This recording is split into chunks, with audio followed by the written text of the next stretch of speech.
பெருங்களத்தூர், வண்டலூர் பகுதிகளில் அடுத்தடுத்து 8 கடைகளின் பூட்டை உடைத்து கொள்ளையடிக்கப்பட்டுள்ள சம்பவம் அதிர்ச்சியை ஏற்படுத்தியுள்ளது. இது தொடர்பான கூடுதல் தகவலை செய்தியாளர் மீரான் வழங்கியிருக்கலாம். மீரான், வணக்கம். இந்த கொள்ளை சம்பவம் எப்படி நடைபெற்றது? இதன் விசாரணை எந்த அளவுக்கு நடைபெற்று வருகிறது? விவரங்களை பதிவு பண்ணுங்க மீரான்.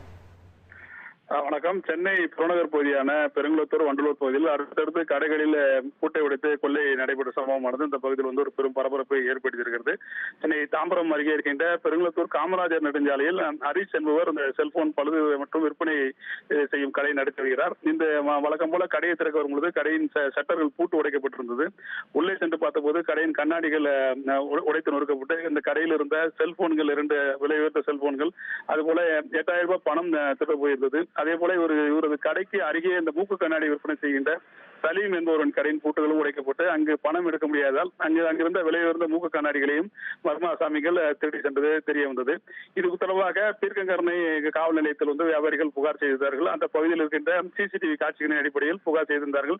3 நபர்கள் இருசக்கர வாகனத்தில் இது போன்ற இந்த கொள்ளை சம்பவத்தில் ஈடுபட்டது சிசிடிவி காட்சிகளில் பதிவாகி இருந்தது. இது தொடர்பாக பீர்க்கங்கரணை போலீசார் வழக்கு பதிவு செய்து விசாரணை நடத்தி வருகிறார்கள். இந்த நிலையில் தான் வண்டலூர் பகுதியில் இதே பாணியில் மேலும் ஒரு 5 கடைகளில் இது போன்ற திருட்டு சம்பவங்கள் நடைபெற்றிருக்கிறது. வண்டலூர் ஓட்டேரி பகுதியில் வேதா என்ற ஒரு மருந்து கடையில் இதே போன்ற சட்ட பூட்டை உடைத்து கவுபார் மூலமாக அந்த பூட்டுகள் உடைக்கப்பட்டு இது போன்ற திருட்டுகளில் அவர்கள் ஈடுபட்டிருக்கிறார்கள். அதனைத் தொடர்ந்து அடுத்தடுத்த கடைகளிலும் இந்த திருட்டு சம்பவங்கள் நடைபெற்றிருக்கிறது. பெருங்களத்தூர், வண்டலூர் பகுதியில் அடுத்தடுத்து நடந்த இந்த கொள்ளை சம்பவங்கள் வியாபாரிகள் மத்தியில் ஒரு பெரும் பரபரப்பை ஏற்படுத்தியிருக்கிறது.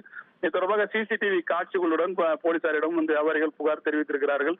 இந்த நிலையில் புகார் அளித்தும் உரிய நடவடிக்கைகள் மேற்கொள்ளப்படவில்லை. சிசிடிவி காட்சிகளில் கொடுத்தும் அந்த கொள்ளையர்களை பிடிக்க போலீசார் போதிய நடவடிக்கை எடுக்கவில்லை என்ற குற்றச்சாட்டை வியாபாரிகள் எழுப்பியிருக்கிறார்கள். உடனடியாக இந்த குற்றவாளிகளை கைது செய்ய வேண்டும், வியாபாரிகளுக்கு பாதுகாப்பு அளிக்க வேண்டும் என்ற கோரிக்கையும் வியாபாரிகள் தரப்பில் எழுப்பியிருக்கிறார்கள். விரிவான விவரங்களுக்கு நன்றி மீரான்.